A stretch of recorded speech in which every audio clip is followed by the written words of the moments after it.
ayağa gel rəqsə.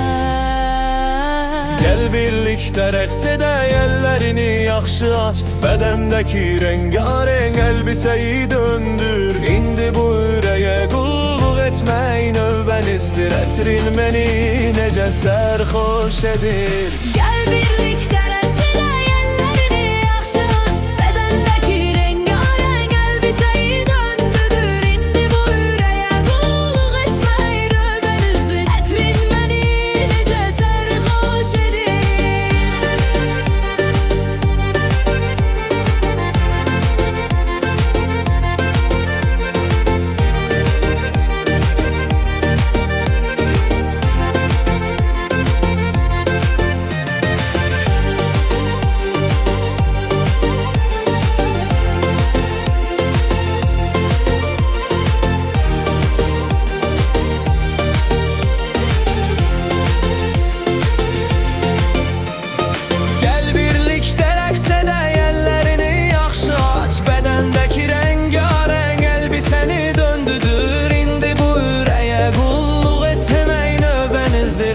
Məni